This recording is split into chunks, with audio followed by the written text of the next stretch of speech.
positivas, yo las voy... No. Pero interrumpidme en cualquier momento. Además veo caras familiares y tal, o sea que en cualquier momento... me ha llamado la atención cuando comentabais lo de emprendedores que ya lo han hecho y tal, ¿no? Y al final yo creo que esto no es... Yo como lo veo no es que has empezado y has terminado, ¿no? Es como un camino. Y es un camino y bueno, y cada uno pues vamos siguiendo nuestro camino, ¿no? De aprendizajes y tal, ¿no? Y siempre va a haber gente que igual está un poquito más avanzada y otra gente que está empezando, ¿no? Pero curioso porque igual montas tu primera empresa, después montas tu segunda empresa y tienes que dar unos pasos atrás porque tu empresa ¿no? Como de nuevo está iniciándose y no sé, como que es una aventura, ¿no? Es curioso porque hace 4 años estuve en Iniciador. Esto es como las segundas películas, ¿no? Esto dicen además segundas partes no son buenas. En inglés es sequel, ¿no? Entonces, la primera película fue Iker Marcaide de Iniciador 2010 y ahora esta es la segunda película, Iker Marcaide 2, en Iniciador, ¿no? Y bueno, para la realización de este largometraje, pues bueno, he tenido que perder pelo, ganar peso y bueno, ya sabéis que los actores muchas veces tienen que ponerse en el papel del actor y tal, y yo tenía además que ahorrarme muchas horas de sueño para poder venir aquí y representar la continuación. ¿Qué dice? El retorno de Iker. Bueno, esta es mi historia. Yo nací en Boston, probablemente pasé 2 meses, fue casi más de casualidad. Terminé en Valencia, estudié en el Politécnico, ingeniería industrial. Esto que decía de que, bueno, algún día montaré una empresa, ¿no? Pero la verdad es que es muy distinto decir algún día, ¿no? Desde la comodidad de tu sofá o de tu casa o lo que sea, decir, no, algún día realmente te pones. Y terminé en 2005, empecé después de unas prácticas aquí en una empresa industrial, me fui a trabajar en consultoría estratégica en el Boston Consulting Group, en Madrid. La verdad es que no sabía dónde me metía, no conocía a nadie que había trabajado en consultoría. Y de ahí estuve 2 años en Madrid y 1 en Londres. Y me fui a hacer 2 másters, un MBA y un máster en dirección de operaciones al Instituto Tecnológico de Massachusetts, el MIT, con una beca Caja Madrid. Lo que no sabía Caja Madrid es que después iba a competir con los bancos. No sé si me hubieran financiado igualmente, pero...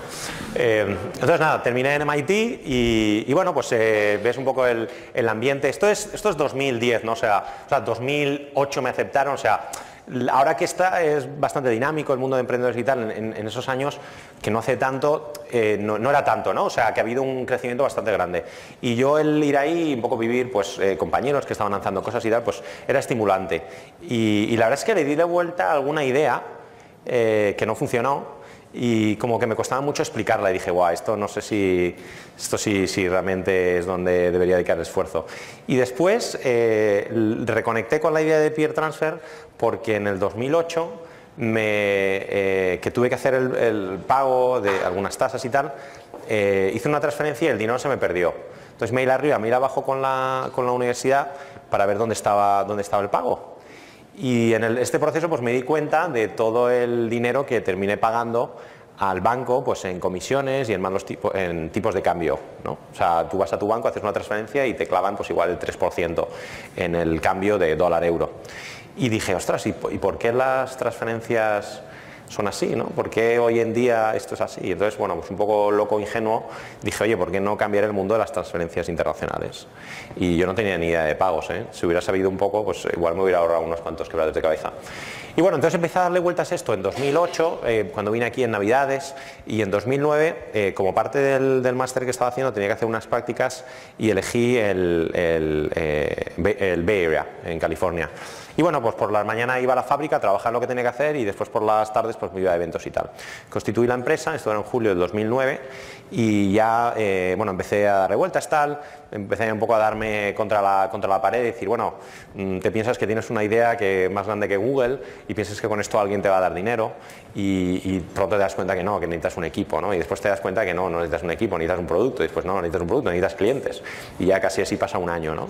Y terminé en 2010 los másters, ya un poco sin darme cuenta casi te vas metiendo esto, te obsesionas, no te lo quitas de la cabeza y no hice entrevistas y un poco lo que terminé haciendo después de terminar los másters. Y más o menos en ese momento ya estaba facturando, ya tenía compañeros a los que, digamos, estaba procesando sus transferencias de vuelta a sus países, etc.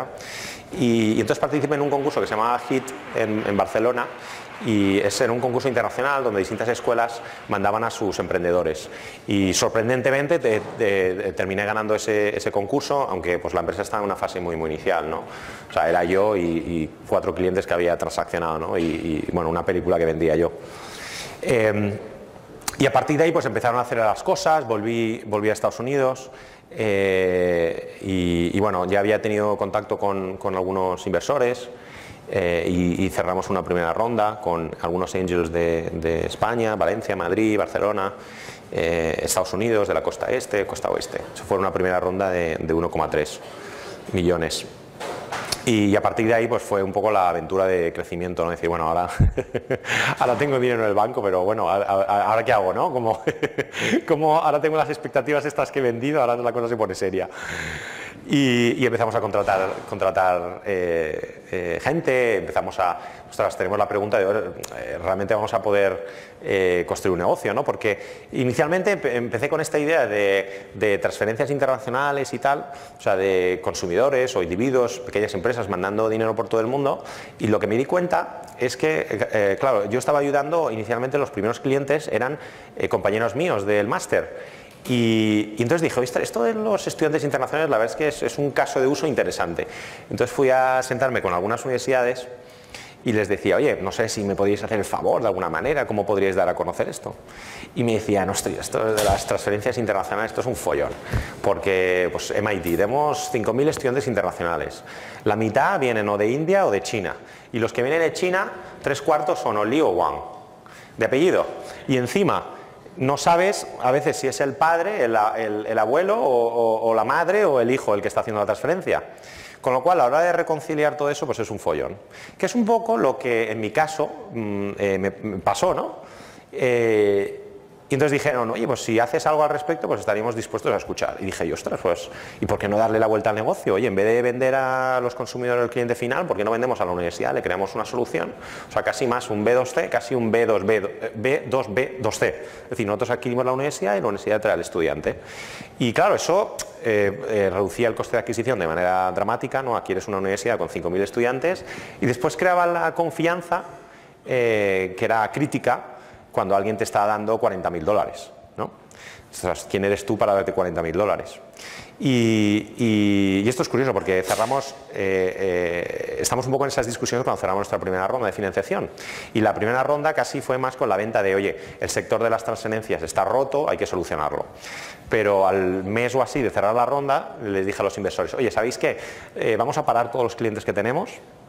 O sea, los que teníamos como 200, ¿no? Vamos a pasar de esto de facturación a 0, ¿no? Y nos vamos a centrar en el tema educativo, que por cierto no tenemos un producto todavía. Y dijeron, bueno, Iker, si tú propones esto, tú mismo, ¿no? Y yo, vale. Y entonces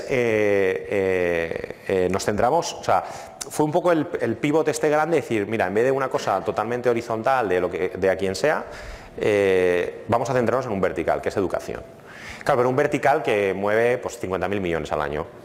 O sea que una empresa, si llegaras a copar todo el mercado, igual podría facturar como unos 1.000 millones, una cosa así. O sea que un cierto tamaño, ¿no? No era un mercado de 1 millón de euros. Y entonces en ese momento ya, claro, ahí la pregunta es, bueno, ¿vas a poder adquirir universidades? Porque parece que tiene una necesidad, pero bueno, de ahí a que te usen, ¿no? Pues tienes aspectos de seguridad, de mil historias, ¿no? De confianza. Y eso lo pudimos demostrar. En un año más o menos teníamos unas 30 universidades que nos estaban usando. Pero el nivel de facturación era muy pequeño, porque claro, tú adquieres una universidad, el primer año nadie te usa, prácticamente. Después consigues que los estudiantes de primer año te usen. El siguiente año los estudiantes de segundo año te empiezan a usar y con suerte los del primer año te siguen usando. Entonces, claro, ahí hay una pregunta fundamental de, bueno, ¿eres capaz de adquirir universidades? Y segundo, ¿eres capaz de que los estudiantes te usen? Entonces, el primer año lo usamos para un poco contestar la pregunta de ¿eres capaz de adquirir universidades? Entonces tuvimos unas 30 universidades. En ese momento creo que habíamos facturado como unos $40.000. Y en ese momento cerramos nuestra ronda así un poco más gorda, de 7,5 millones, en la que entró Axtel, entró Maveron y tal. y Spark, que ya venía de la primera ronda. Y esto es un poco, ¿no? O sea, facturas $40.000 y cierras una ronda de 7,5. O sea, que en el momento el nivel de venta de expectativas era bastante alto. Y te das cuenta que al final también es vender una historia, ¿no? O sea, hay empresas que cierran rondas muy grandes y no están facturando nada, prácticamente nada. Entonces, claro, en ese momento es, bueno, vamos a demostrar que somos capaces de adquirir universidades. Y en nuestro caso, y esta es la diapositiva número 2, y tengo 90 preparadas, o sea que esta noche si tenéis planes de cenar, ya os podéis ir cancelando por el móvil. No. Y claro, es un negocio que el comportamiento en base a el histórico de universidades, es decir, coges una universidad, cuántos estudiantes te han usado el primer año, pasa un año, de esos cuántos los has retenido y tal. Eso era crítico porque, claro, yo vendía la historia de que una universidad igual valía $200.000 y a mí me costaba muy poco adquirir, ¿no? Imagínate, $1.000. Con lo cual el coste de adquisición frente al valor de vida era gigante. Porque claro, todavía no tenía el histórico porque no habían pasado suficientes años, ¿no? Que esa era un poco la prueba de fuego de realmente si esto iba a funcionar o no. Bueno, pasaron 2011, 2012, tal, y al final, pues al cabo de estos años, a día de hoy tendrá más de 500 universidades. Tiene casi la mitad de las universidades en Estados Unidos reciben pagos a través de peer transfer. La empresa mueve más de 1.000 millones al año y está creciendo más de 2x año a año. Son el 30% de Australia y tal, pero bueno, todos los mercados internacionales fuera de Estados Unidos todavía están bastante verdes en cuanto a queda bastante por explorar. La empresa ha crecido más o menos unas 50 personas y se ha convertido en la líder en este sector, en pagos internacionales en el sector educativo. Y la verdad es que ha sido una aventura fantástica, ¿no? La empresa prácticamente es rentable. Y bueno, ya os contaré un poco esa transición de cuando te das cuenta, cuando la empresa está yendo bien, ¿no? Un poco discusiones filosóficas. Pero para terminar de contaros un poco la historia de peer transfer, esta es un poco la página homepage. Entonces el estudiante, un poco para enseñar la experiencia de usuario, la universidad redirigiría al estudiante a pagar por una experiencia que nosotros construiríamos y entonces el estudiante diría, oye, yo vengo de China, quiero pagar $20.000 a Cornell, y entonces en este momento se le ofrecerían una serie de métodos de pago en las que ellos están cómodos, ¿no? Pues sí, imagínate, aquí en España sería lo más cómodo una transferencia doméstica en euros, ¿vale? Entonces tú le dirías el precio en su divisa original. Entonces claro, aquí lo que funciona es este chino nos manda el dinero, los 120.000 wons, y entonces el peer transfer lo que hace es recibe ese dinero y lo agrega con muchos otros estudiantes de ese país. Y entonces cuando hace una conversión de yuans a dólares, lo hace a nivel de millones de dólares. Entonces el tipo de cambio que recibe es muy bueno. Es como si en un marketplace, ¿no? Tú vendes un producto que has comprado por volumen mucho más barato. Entonces, ¿qué pasa? Que en esa conversión, si el estudiante de normal pagaría un 3%, pues nosotros decimos, oye, pues mira, la mitad de ahorro para ti, imagínate, te cobramos un 1,5 y la otra mitad es nuestra facturación. O sea, eso es nuestra sería la fuente de ingresos de peer transfer. Entonces, una vez convertidos los yuans a dólares, se le juntarían ese dinero con todos los otros pagos de distintos países, de Corea, de tal, y se le remitiría a la universidad. Entonces, en cierta manera, lo que, aparte de ahorrar dinero por volumen, lo que también haces es unir la información con el dinero. Entonces, lo que sería típico que cuando tú miras tu extracto bancario o tus pagos de la tarjeta de crédito, que dices, ostras, este pago no sé de quién es realmente, ¿no? Pues ahora lo que la universidad vería es algo como esto, ¿no? Vería todos los pagos que están entrando y toda la información en tiempo real. Y la información que a ellos les interesa, por ejemplo, el número de estudiante, el Student ID. Con lo cual ellos esto lo pueden integrar, digamos, manualmente o se conecta directamente con los ERPs de las universidades. Entonces esto, en cierta manera, es lo que compara esto con su extracto bancario. Sí. ¿Y qué hacéis el cambio, por ejemplo, de una divisa en un momento dado, en un día en el mercado de divisas? Porque podéis influir en el cambio del día en el momento de la divisa, ¿eh? ¿Por el volumen manejado? Sí, lo que pasa es que creo que el volumen... creo que son 4 trillones, o sea, 4.000 millones de dólares que cada día se cambia en los mercados internacionales, o sea que... Ya, pero es que en un momento determinado creo que os podéis influir en el mercado y hacerlo a vuestro favor para que el cambio sea un poco más favorable en el mercado de divisas. Esto... ¿Contra dólar o...? No, bueno. Sí, bueno, podríamos... Sí, o sea, el cómo influyes tú no lo tendría yo tan claro, pero lo que sí que es verdad es que hay un aspecto de gestión del riesgo de los tipos de cambio, ¿no? Que fluctúan cada instante y tú le estás dando un tipo de cambio a tu estudiante. Entonces, ahí había una parte de coberturas y gestión del riesgo que tuve que montar, que era importante, ¿no? Porque yo al final el negocio lo veía como un negocio transaccional. Es decir, yo lo que quería es que consistentemente de todo el flujo de dinero nos quedáramos un porcentaje, pero no jugáramos a que si el tipo de cambio sube o baja ganas más o menos, porque el negocio no es especulación. O sea, esto no era un hedge fund o no estás jugando a bolsa lo que queríamos es un negocio transaccional de pagos, ¿no? En ese sentido. Sí. Pero te agradezco que me interrumpas y en cualquier momento si queréis, ¿sabes?, hablar. Entonces, bueno, esto es al final el caso montado para la universidad, ¿no? Que es una cosa bastante tonta, dirás, ostras, he unido la información con el pago y esto les cambia la vida, ¿no? A la universidad no se le cobra nada, pero simplemente al final la decisión es que nosotros queríamos acelerar la adopción de las universidades y el hecho de cobrar retrasaría el ciclo de venta y casi preferíamos entrar muy rápido y que nos trajeran estudiantes muy rápido, ¿no? Porque claro, imagínate, ¿no? De un pago de $40.000, pues igual Peer Transfer hace, pues depende del país y tal, pues puede hacer desde, pues no sé, desde $400 a $800 por un pago. O sea que es un negocio al final también de volumen, pero las unidades son interesantes. Que lo cual es interesante también porque si estás en un negocio que tú generas $1 o €1 por cliente, eso te tiene muchas implicaciones a la hora de tú cómo gestionas esa relación con los clientes. No podrías permitirte interactuar con ellos, tal.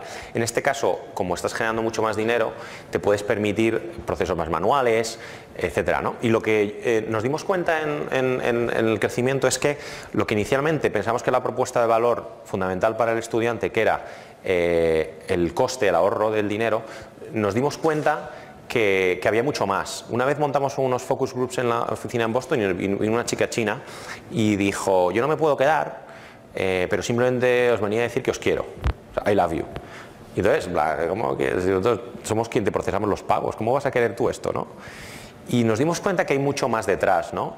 de la experiencia de una persona que se mueve por el mundo, las frustraciones, las preocupaciones, ¿no? Y para alguien que está pagando $40.000, ¿no? Pues igual el ahorras un poquito más o menos no era tan crítico como otras dimensiones. Entonces, esto un poco a mí me ayudó el entender esto, si compites en precio, compites en valor, ¿no? Y qué es lo que aprecia tu cliente. Y entonces, cómo puedes invertir en las cosas que más aprecia. Entonces, en ese momento cambiamos totalmente la estructura de precios, que era una estructura de cobramos 1% cualquier sitio, cualquier país. Y dijimos, oye, pues no, vamos a segmentar en función de los precios locales y vamos a reinvertir en cosas que les importan, ¿no? Por ejemplo, pues localización de la experiencia, etcétera, etcétera, ¿no? Servicio al cliente, etcétera.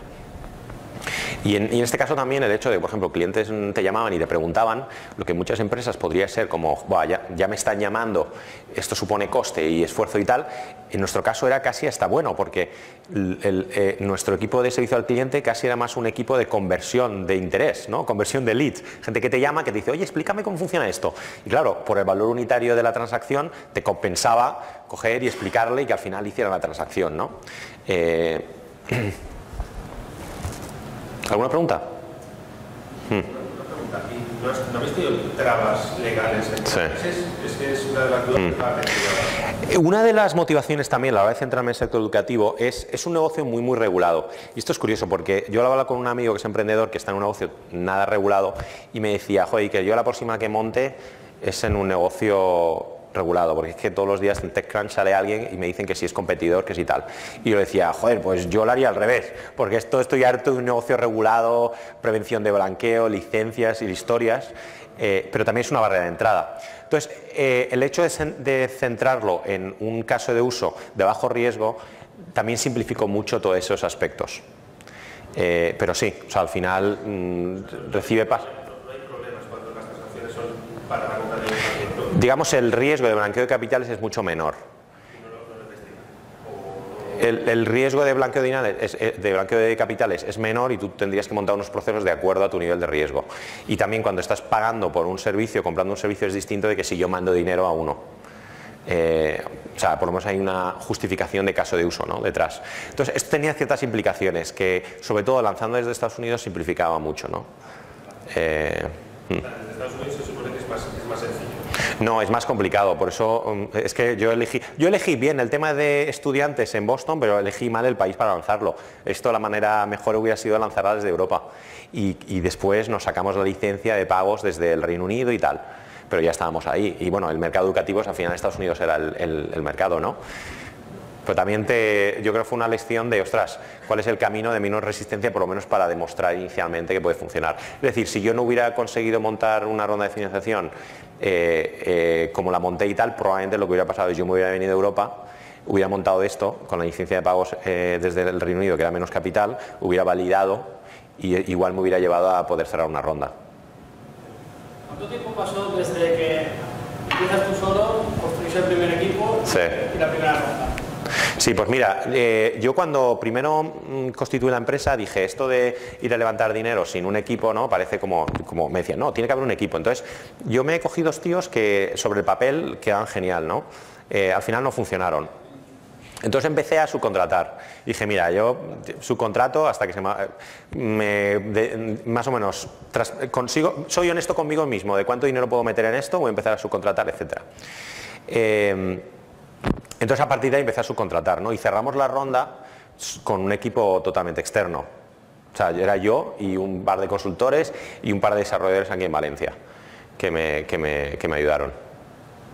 Sí.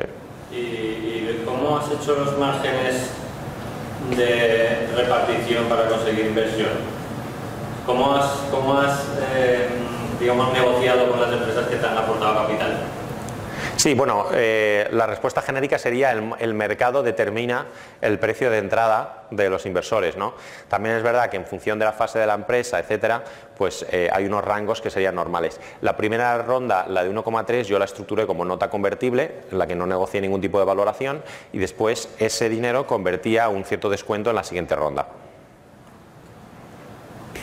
¿Nota convertible tiene algún problema aquí en España o era porque era dinero americano? No, eso se podía hacer. Aquí hay yo creo una sensación de cuando alguien mete dinero quiere directamente acciones, ¿no?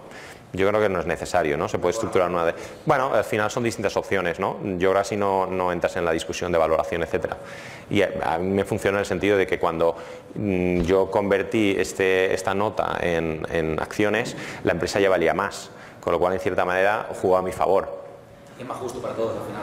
Bueno, o sea, como inversor podrías usar una nota convertible, lo recomendable sería que pusieras un cap, un límite de la valoración a la que se puede convertir, porque si no, si tu empresa va muy bien, puede ser que terminen convirtiendo a una valoración súper alta y te digan, oye, pero si yo tomé todo el riesgo, ¿no? Pues vamos a hablar. Bueno, os voy a poner unas cuantas diapositivas. Sí, perdón. A mí me gustaría saber si tenéis pensado aceptar criptomonedas y en concreto Bitcoin. Sí, a ver, esto anticipo un poco. Yo ya no sigo en la gestión, sigo como accionista, no sigo en la gestión de Peer Transfer.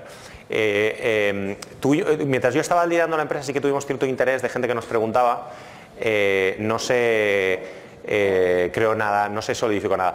De todas maneras, al final, aceptar Bitcoin como moneda, a día de hoy, por lo menos mi impresión es que cuando comercios aceptan Bitcoin, realmente no están aceptando Bitcoin. Están aceptando, ellos ponen el precio en dólares y después se hace una conversión a tiempo real a Bitcoin, con lo cual tú puedes pagar con tu monedero. Pero realmente la fluctuación la sufres tú como Bitcoin, no el comerciante. Con lo cual, eso realmente no es aceptar Bitcoin, ¿no? Eso es aceptar, eso simplemente... Bueno, tú pagas como te dé la gana, pero alguien me lo va a convertir a lo que a mí me da la gana, ¿no? Entonces, y aceptar directamente Bitcoin tiene sus problemas de volatilidad, etcétera, que yo creo que a día de hoy no están solucionadas, ¿no? Sea Bitcoin, Ripple o las otras por ahí. Dime. Sí, bueno, yo creo que después de la ingeniería el MBA es de los mejores másteres que puede haber y mi pregunta era si a la hora de crear la empresa cómo te ayudó el MBA, si te sirvió pues, a la hora de montarla por los contactos y más en el MBA. Yo creo que si preguntaras a mis compañeros dirían que me peleé unas cuantas clases y que usaba las clases como excusa para trabajar en la empresa. O sea, que me montaba los proyectos en plan, oye, ¿sabes? Coger un problema a resolver. Sí, no te preocupes, ya cojo yo. tú y venga a trabajar conmigo. O sea que, no, a ver, yo sí que como ingeniero, sí que me ha ayudado un poco la parte de negocio. Yo creo que lanzar, depende de qué tipo de negocio quieras lanzar, pero te da cierta credibilidad cuando tienes una experiencia profesional y tienes cierta formación. Eso no quiere decir que uno directamente de la universidad no pueda lanzar algo, pero es verdad que para lanzar algo, depende de tu ambición, etcétera, pues necesitas unos ciertos ahorros, en función también de la complejidad, y una cierta credibilidad, ¿no? Para convencer a otra gente, etcétera, etcétera. No es requisito fundamental, ¿no?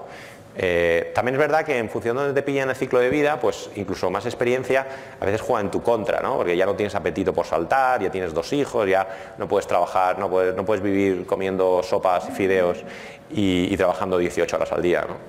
O sea que hay una cierta época, ¿no? Que es la más fácil, ¿no? En cierta manera de pegar el salto, ¿no? Y cuando estás en una universidad o estás haciendo un máster y tal, como que tienes un entorno que se te permite experimentar. Tú puedes lanzar algo con la excusa de que, oye, mira, si sale bien, genial, y si no, pues será un proyecto académico, ¿no?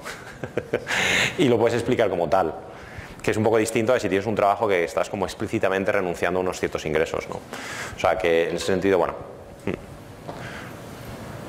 Pepe. De las 2 últimas intervenciones, esta semana mismo estábamos en San Francisco y estuvimos en eBay. Sí.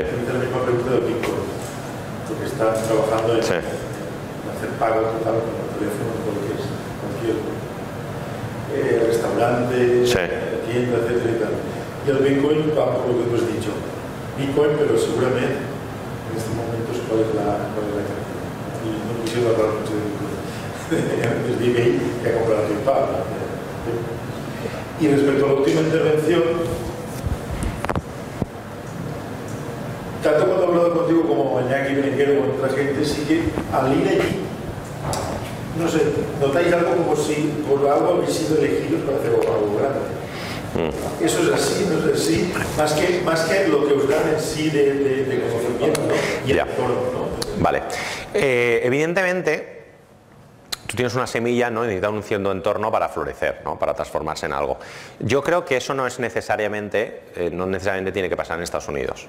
Yo creo que al final hay varios elementos que te detonan un poco toda esa semilla. Primero, ver que en tu entorno se están realizando cosas importantes, que la gente se lanza a la aventura, pero también a resolver problemas grandes y pensar en grande, ¿no? Porque puedo hacer algo pequeño, si puedo hacer algo grande, global, etcétera. Segundo, el tú tratar con gente que te estimula intelectualmente, ¿no? Que tú tienes, o sea, yo las conversaciones que disfruto es cuando me siento con otro emprendedor que está haciendo cosas chulas y hablamos y oye, y salen de ahí oportunidades, ¿no? Igual vas casi sin una agenda y salen cosas, ostras, pues este problema es súper interesante, oye, ¿por qué no tal, no?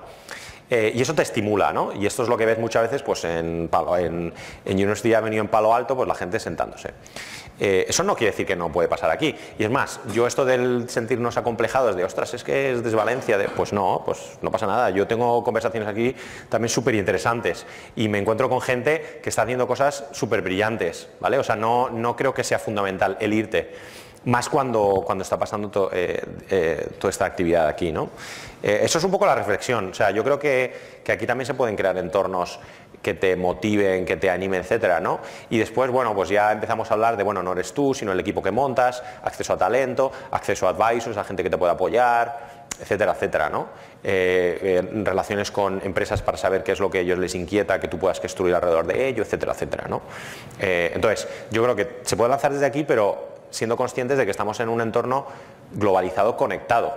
Es decir, tú desde aquí, o sea, tú no hace falta que estés en Estados Unidos para irte a ver charlas del TED, o para una conferencia no sé qué, que se retransmite en streaming, pero sí que tienes que estar aquí consciente de que quieres escuchar a los que están siendo líderes en el sector que tú te mueves, ¿no? Incluso si llega un momento cogerte un avión e irte a una cierta feria o lo que sea para tener unas conversaciones con los tíos que están liderando este sector y que te interesa estar en contacto y ver lo que se está cociendo en tu sector o en sectores adyacentes. O sea, se puede lanzar, pero yo creo que es en un entorno globalizado y conectado y uno estando conectado con la realidad fuera, ¿no? Eso por lo menos mi perspectiva así un poco resumida. Bueno, os voy a poner algunas slides para hacer un poco más animado y perdonad, está un poco todo en Spanglish, ¿no? Porque cogí un poco diapositivas por aquí y por allá. Bueno, y esto va automático, mira. Ostras, y ha ido directamente al final. Pues, bueno, pues la primera foto es conmigo, detrás con MIT. Mira, la paso así, porque no sé si tiene automático el... Bueno, esto es Eras una vez, ¿no? Un tío en MIT en 2008, tiene una mala experiencia. Esto es el certificado de constitución de peer transfer.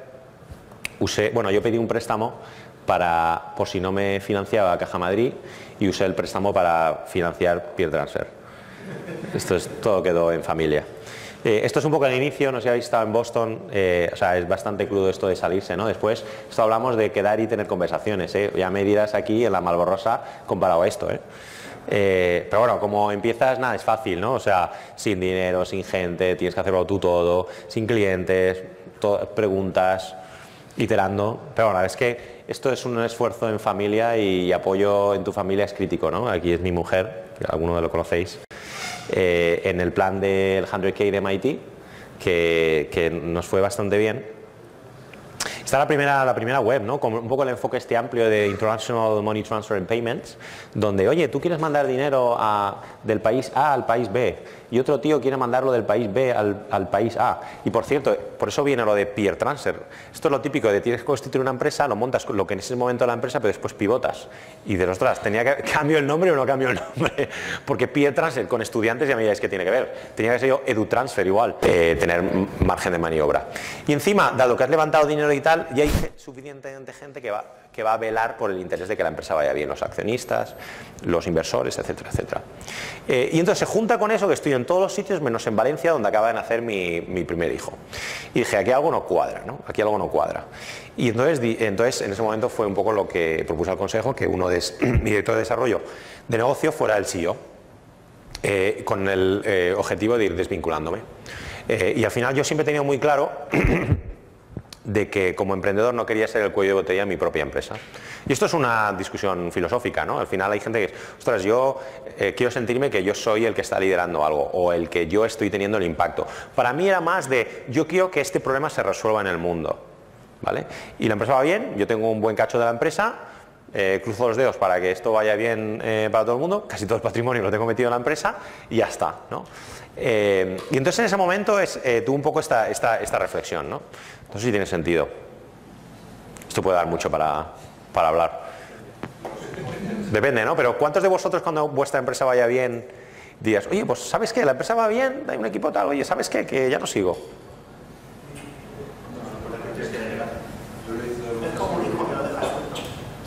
Pero depende, ¿no?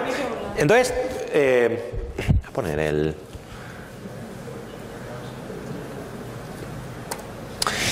Y entonces he montado Zubilabs, que es un poco así, me dije varias cosas. Dije, Iker, la primera te salió bien como ingenuo, porque esto de elegir cualquier problema que te pase por las manos y que te salga bien, esto no siempre pasa, ¿no? Y esto de tú también venga a la aventura solo, pues bueno, pues históricamente si tienes un equipo de cofundadores te sale mejor la historia. Y dije, bueno, Iker, en un año no te vas a meter en nada a tiempo completo. Vale, perfecto. Tómate la vida un poco más tranquilo, lo que sea.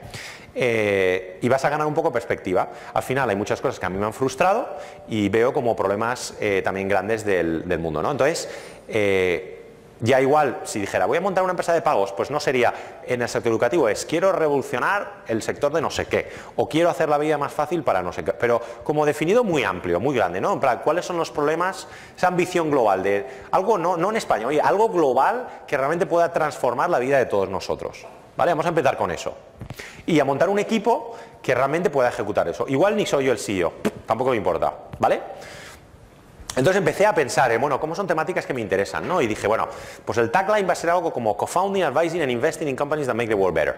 O sea, cosas que realmente puedan impactar la vida de la gente, ¿vale? Y por lo menos eso, que sea un enfoque para mí a la hora de decidir dónde centro mis esfuerzos. Y estas eran algunas temáticas que me parecían interesantes, ¿no? Por ejemplo, la segunda, pues, la vida tiene un principio y un final. Si piensas en la vida, al final es un cúmulo de experiencias, ¿no? ¿Por qué no sacar el máximo retorno de tus experiencias en la vida para que así todos tengamos una vida más enriquecedora? Una cosa muy genérica, ¿no? Que se puede implementar de muchas formas. Pero ¿y cómo sacamos lo máximo de la vida? Oye, la primera, en plan, perdemos el tiempo en chorradas. ¿Cómo podemos no perder el tiempo en chorradas? Porque el tiempo es un recurso, como puede ser el agua, medioambiental. Y esto ayuda a que el mundo se mueva más rápido, más deprisa o más lento. ¿Cómo puedes hacer a la gente y a las organizaciones más eficientes para que puedan tener más impacto en el mundo, ¿no? Oye, al final, que estemos aquí nosotros ha sido cuestión de suerte, varias variables que no controlamos, como la familia que nacemos. ¿Qué pasa con la gente que está en una situación complicada por circunstancias? ¿Cómo puedes permitir a esa gente que se saque la vida adelante ellos y sus familias? No sé, esas son temáticas que me parecían interesantes y esto va a estar muy en flux, ¿no? Entonces, bueno, en este proceso, pues algunos amigos me dijeron, oye, si vas a tener un poco más de tiempo, me encantaría que vinieras a mi consejo. Entonces, estoy en el consejo de administración de alguna empresa, también estoy como advisor en alguna y también he hecho alguna inversión como angel, aunque yo no me considero inversor profesional ni tampoco es mi aspiración. Yo al final me siento como emprendedor y probablemente termine lanzando otras cosas. Así que cuento con vosotros para la siguiente aventura, si os queréis apuntar. Será divertida, ya veremos, todavía no está definida. Pero... ¿Del cliente? Sí, Sebastián.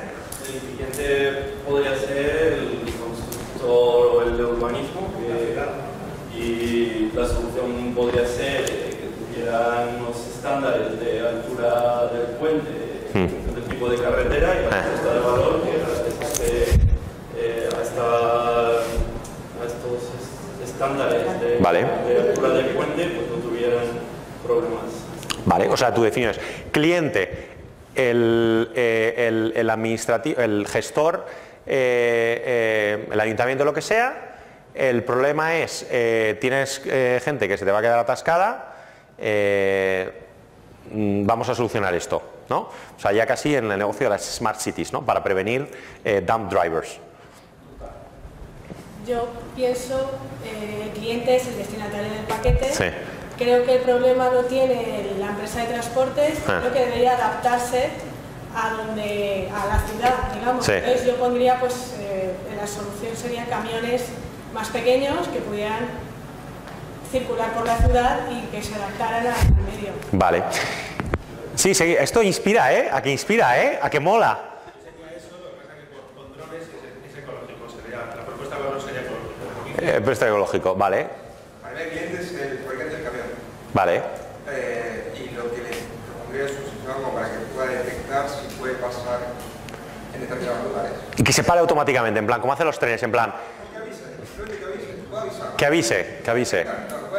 Vale. Vale, o sea, que avise, que frene, tú vas en bici detrás, te comes el camión, pero ese era otro problema y otro cliente a resolver. Vale, eso es un efecto, por cierto, parece una tontería, pero muchas veces cuando creas un problema o una solución tal, tiene olas de disrupción después. Que es, ostras, ahora el ciclista se ha estampado, vamos a crear uno, que ¿cuánto queda más o menos de tiempo? 10 minutos, venga, que me enrollo. Bueno, intento resumir. O sea, aquí no hay una definición correcta, pero una cosa tan tonta como esto, fijaos las variantes de quién es el cliente, cuál es el problema, la solución, y las implicaciones que eso tiene. O sea, tal como habéis definido cada uno el cliente, problema, solución, estáis compitiendo en un mercado totalmente distinto. Si defines el cliente final, como si defines el mercado administrativo, o sea, ¿a quién vas a vender? ¿Cómo es tu solución? Y en cierta manera intenta resolver como esto que veis aquí, pero hay muchas, o sea, esto es la fase de ideación, que tú ves algo, te frustra o lo que sea y dices, ostras, esto asumiendo que ves un problema, puede ser que te hagas una tecnología y estás buscando una casa, que es una cosa distinta, pero en este caso estás como intentando descifrar cuál es esta cosa, ¿no? Y también, tal como definís el problema, el cliente y tal, puede mostrar una cierta ambición o os condiciona un cierto mercado u otro. Fíjate, si tú dijeras, el problema de deshinchar las ruedas, y yo voy a vender mejores ruedas que se deshinchan automáticamente si ven un puente no sé qué. Pues bueno, ¿cuál es el tamaño del mercado? ¿Cuántas ruedas se fabrican al año? No sé qué, ¿cuál es mi...? Vale, distinto. Si dijeras, no, mi mercado es a los tíos de logística. ¿Cuántos tíos de logística hay? ¿Cuánto mueven? ¿Cuánto me pueden dar? ¿Cuánta pasta hacen? ¿Cuánto les puedo ahorrar? Vale. El tío del ayuntamiento. Vale, este tío, ¿cuánto tiempo va a tardar en decidir? ¿Qué presupuestos maneja? No sé qué, no sé cuántos. Entonces, pues está hablando de un mercado de 10 millones de dólares al año, pues está hablando de 1.000 millones al año, tal. Pues puede ser que estés cambiando el tema de una ciudad, que estés cambiando en todo el mundo. O sea, define el tamaño del mercado, define tu ambición. O sea, yo os invito a que cuando penséis en vuestro problema, que lo defináis, independientemente de lo que vais a hacer a corto plazo y tal, lo que vais a centrar, que lo defináis como una cosa grande, que pueda cambiar el mundo. Porque el pensar en pequeño o en grande a veces es un salto muy sencillo. Y a partir de ahí decís, mira, y yo me voy a centrar en esto a corto plazo. ¿Vale? Porque yo creo que ese es el primer paso, de cuando hablamos de ambición, de tal, ese es el primer paso, el querer algo que realmente pueda tener ambición. Y cuando oís esto de no, creemos modelos, negocio, internacionalidad, no sé qué, o sea, eso no quiere decir día 1 hay que montar un equipo de ventas en China. Eso quiere decir que cuando tú montes algo, un negocio, pienses que realmente puede ser competitivo a nivel internacional. Y que, porque tu sostenibilidad como negocio va a ser mucho mayor si desde el principio no es que un tío decida de repente, pues ahora vamos a trabajar en España y de repente... Fundamental que va a hacer que el cliente te compre, pues eso empieza con eso, ¿no? No empieces a montarte la historia demasiado compleja, que es lo que muchas veces yo creo que con perfiles técnicos tendemos, ¿no? A empezar a añadir todas las funcionalidades. Yo cogería, listaría todas las funcionalidades y diría, a ver, ¿cuáles son las críticas para que este cliente me compre? Vale, pues esas voy a centrar. Las otras me las he apuntado, quedan ahí, no se olvidan, etcétera, ¿no? Para el día de mañana. ¿Cómo voy a adquirir mis clientes? ¿No? Esto empiezas a pensar, ¿no? En bueno, la coste de adquisición, ¿no? Igual va a ir un poco más tarde, pero bueno, como esto es un equipo de ventas, tengo que dedicar X horas para adquirir un cliente, va a ser una adquisición online, y qué riesgos y qué cosas pueden hacerte un poco que te fastidien el engranaje, ¿no? En nuestro caso, pues oye, temas regulatorios, etcétera, etcétera. Entonces empiezas a socializar un poco también tu idea, ¿no? Con gente que igual sabe más, que ha montado cosas en el espacio, ¿no? Otros emprendedores, tal. Empiezas a incorporar todo ese feedback a la hora de montar tu negocio. Y es fundamental crearte mentors, asesores, etcétera, ¿no? Yo desde el principio me monté... Bueno, y igual funciona, o igual te das cuenta rápidamente que esto no es la manera correcta de enfocarla. Puedes reenfocarlo, puedes decir, oye, esto no es una buena idea, ¿no? Y ya está, y todos están felices. Yo, mi primera idea cuando estaba en MIT del tema del sector del vídeo, me costaba tanto explicarla y explicar a la gente de qué iba, que dije, oye, esto igual no es la manera más eficiente de dedicar mi tiempo, porque al final nuestra vida es corta. Entonces, oye, ¿por qué no sacamos el máximo retorno a nuestro tiempo? Vale. Tu rol, ya empiezas a definir también un poco, oye, qué es lo que yo soy capaz de hacer o no. También hay una variable del equilibrio entre tiempo y dinero. Es decir, oye, tengo un poco más de dinero, pues igual contrato a cierta gente y no tengo que hacer yo tal. Si no tienes prácticamente recursos, pues casi tiendes a, voy a hacer todo lo que pueda mientras sea capaz. Y lo que no sea capaz, pues bueno, ya me buscaré la vida, ¿no? Todo eso te afecta también a la velocidad de ejecución. Si tienes que hacerlo tú todo, frente a si puedes montarte un equipito o alguien que te eche una mano, etcétera. Pues yo creo que definir, al principio es casi más de qué sé hacer y qué no sé hacer, y yo creo que con el tiempo va evolucionando más qué es donde aporto más valor, qué es lo que a mí me gusta más hacer, etcétera, ¿no? Una pregunta ahí. Sí. El tema de la subcontratación, sí. sabes que sí que habías externalizado en la parte de la plataforma, entiendo. ¿Y eso qué? ¿Cómo ves? Bien, ¿Tu experiencia fue positiva? Bueno, yo subcontraté. En cuanto recibimos nuestra primera ronda de financiación, lo tiré toda a basura y lo creé de cero. Con el equipo de verdad. Sí. Cambiamos de tecnología, me sirvió para conseguir pasta para empezar a transaccionar, que era el objetivo. No el objetivo de, oye, vamos a coger algo que con una cierta tecnología, con una cierta arquitectura, con no sé qué, y yo con lo que estaba aprendiendo de mis clientes prácticamente es que cambié el enfoque, ya no era transferencias tal, sino sector educativo. Y entonces, con el equipo que ya monté de verdad, cuando levantamos esa ronda, pues dijimos, oye, ¿cómo debería ser el producto de verdad? ¿No? Y pensando un poco más en largo plazo. Pero al final, cuando estás en marcha, eso no es una situación complicada. A lo mejor tú tenías a lo mejor un punto de perspectiva de clientes actuales que lo que... Sí, yo les dije a todos los clientes, ¿no? Yo les dije a los clientes, oye, parado, o sea, cerré el tema. Y dije, vamos a centrar en el tema educativo. Eso en un B2C es igual un poco más fácil que en un B2B, ¿no? Porque en B2B si tienes clientes si tus clientes objetivos son 10 tíos, ¿no? 10 empresas, y les dices, ahora te capo esto, te dices, oye, no vengas la siguiente vez, ¿no? En un B2C donde tienes millones de personas o miles de potenciales clientes y no tienes tanto contacto, ¿no? Es como más fácil, ¿no? El cambiar funcionalidades tal sin ese proceso de transformación. Subcontratar el core es peligroso. Bueno, depende de lo que definas core. Yo veo esto como cuál es la siguiente hito que tengo que llegar y cómo puedo llegar a la manera con menos recursos, más rápido, más tal. Y para mí el producto en ese momento sabía que iba a evolucionar, tampoco crítico, tenía unos cientos de clientes. Bueno, sí, al final es lo que a veces tienes miedo de, ostras, y sí, se me fastidia o me hackean el sistema y entonces ya va a morir. Bueno, sí, voy a morir por eso y por 1000 historias, incluido que no tengas dinero, que no captes clientes o qué tal, ¿no? Entonces puede haber 1000 razones por las que se pueden caer algo.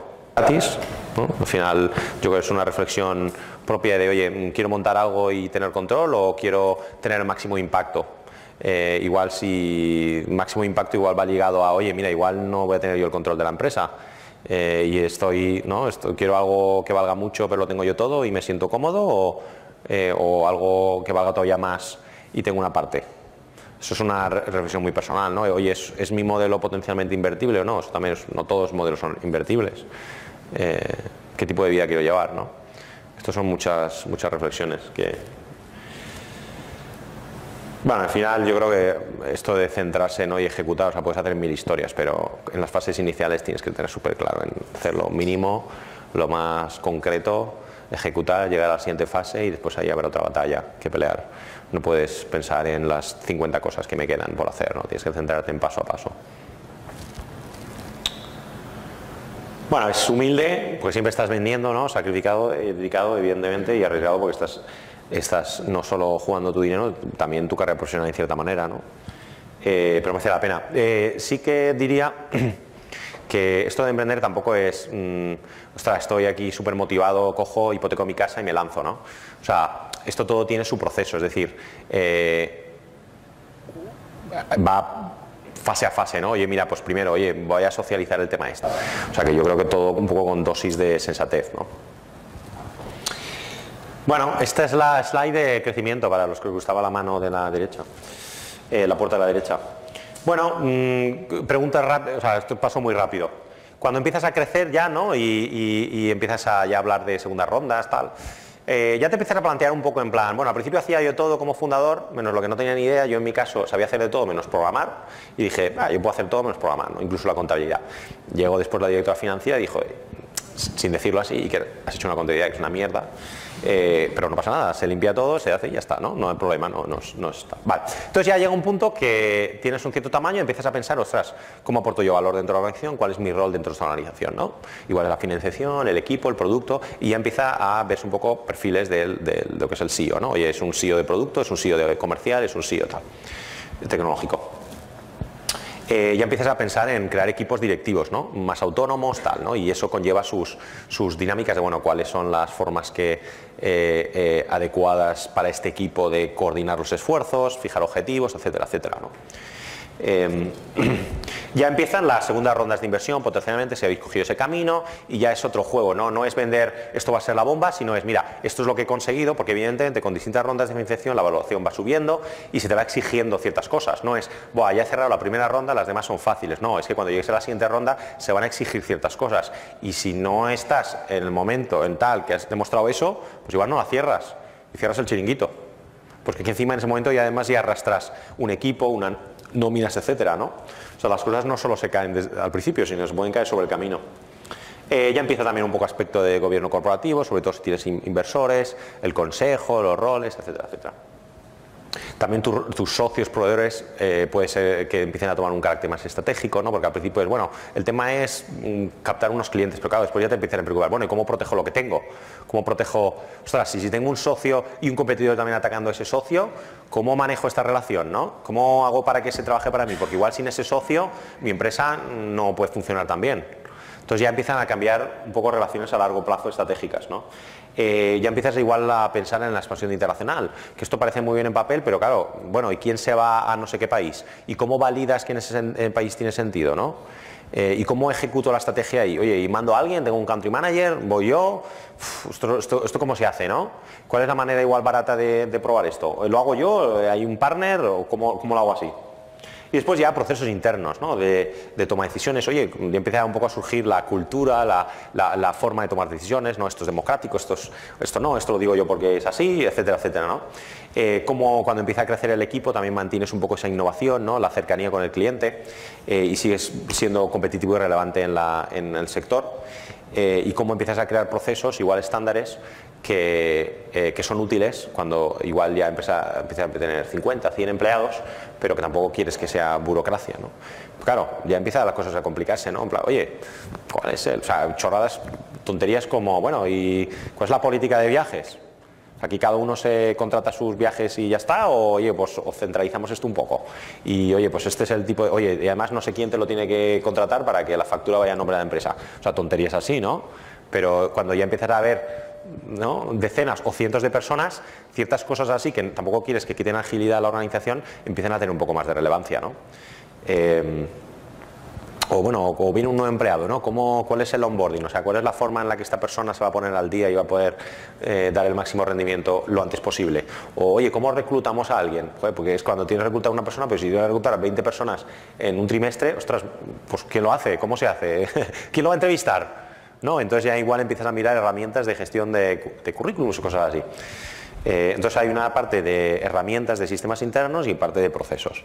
Eso yo creo que cuando ya empiezas a crecer, pues te empiezas a preocupar de algunas cosas de estas, ¿no? Y bueno, y con eso termino. Este es mi mail, tengo ahí también el LinkedIn. Así que no sé si hay alguna preguntilla antes de que nos empujen fuera. ¿Sigo sin? No, tengo Twitter, tengo de hace tiempo. No lo he puesto ahí, sí, es @IkerMarcaide. No lo puedo. Sí.